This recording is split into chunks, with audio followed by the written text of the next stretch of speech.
चुनाव को लेकर सियासी घमासान छिड़ा हुआ है। महाराष्ट्र में लगातार सभी सियासी दल अपना अपना गणित साधने में जुटे हुए हैं, लेकिन चुनाव से पहले ही अब एक नया मोड़ आ गया है, जिसने महाराष्ट्र की सियासत गरमा दी है।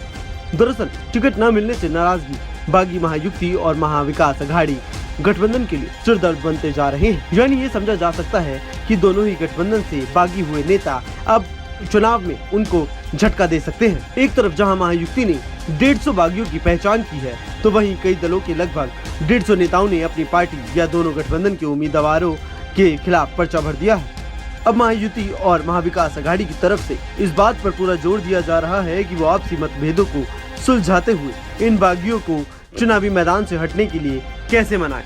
बता दें कि चुनाव के लिए नामांकन दाखिल करने की अंतिम तारीख 29 अक्टूबर थी, जिसकी जांच 30 अक्टूबर को की जानी है। हालांकि चुनाव से नाम वापस लेने की अंतिम तिथि 4 नवंबर तय की गई है। ऐसे में दोनों गठबंधन के लिए करीब एक हफ्ते का समय है, जिसमें वो बागियों को मना सकते हैं। महाविकास अघाड़ी और महायुति का कहना है कि उनकी तरफ से सारी ही सीटों पर उम्मीदवारों की घोषणा कर दी गई है, यानी कुल 288 सीटों पर उनके उम्मीदवारों को उतार दिया गया है। एक तरफ जहां एमवीए में कांग्रेस 103, उद्धव ठाकरे की शिवसेना 89 और शरद पवार की एनसीपी ने अपने 87 प्रत्याशियों को मैदान में उतारा है, तो वहीं महायुति ने अपने 284 उम्मीदवारों को अपनी किस्मत आजमाने का मौका दिया है, जिसमें बीजेपी से 148, शिवसेना से 80 उम्मीदवार, तो वहीं अजित पवार की एनसीपी से 53 सीटें दी गई हैं। सीटों की घोषणा करने के बाद भी दोनों दलों के लिए बागी चिंता बने हुए हैं। महायुति और एमवीए के दिग्गज नेताओं का कहना है कि बागियों की मौजूदगी उनके लिए चिंता का एक विषय बन गया है। उनके इस मामले से कैसे भी करके निपटारा करना होगा।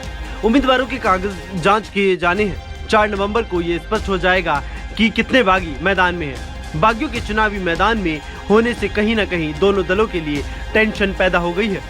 ऐसा भी कहा जा रहा है कि वो एमवी और महायुति के उस गणित को भी बिगाड़ सकते हैं, जहां से वो चुनाव में अच्छे प्रदर्शन की उम्मीद जता रहे हैं। अगर दोनों महागठबंधन दलों के टिकट कटने के बारे में बात करें, तो दोनों ने ही अपने कई विधायकों का टिकट काटा है। महाराष्ट्र में सत्ता पर काबिज बीजेपी ने अपने 8 विधायकों का टिकट नहीं काट दिया है, तो वहीं कांग्रेस ने अपने 5 विधायकों का टिकट काट दिया है। अजित पवार और शरद पवार की एनसीपी ने अपने 2-2 विधायकों को मैदान में नहीं उतारा। वहीं एकनाथ शिंदे की शिवसेना ने भी 2 विधायकों का टिकट काटा है। बता दें कि महाराष्ट्र में कुल 288 सीटों के लिए विपक्षी खेमे और सत्तारूढ़ की पार्टियों में से लगभग 8000 उम्मीदवारों ने नामांकन दाखिल किए हैं। चुनाव आयोग से मिली जानकारी के मुताबिक 10,905 नामांकन दाखिल किए गए हैं, जिसकी प्रक्रिया 22 अक्टूबर से शुरू हो गई थी।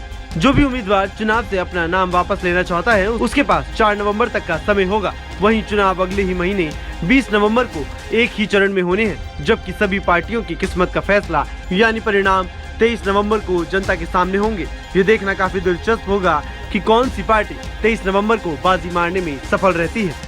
Bureau report, news nation. News nation अब व्हाट्सएप पर खबरों के ताजा अपडेट के लिए न्यूज नेशन के इस QR कोड को स्कैन करें।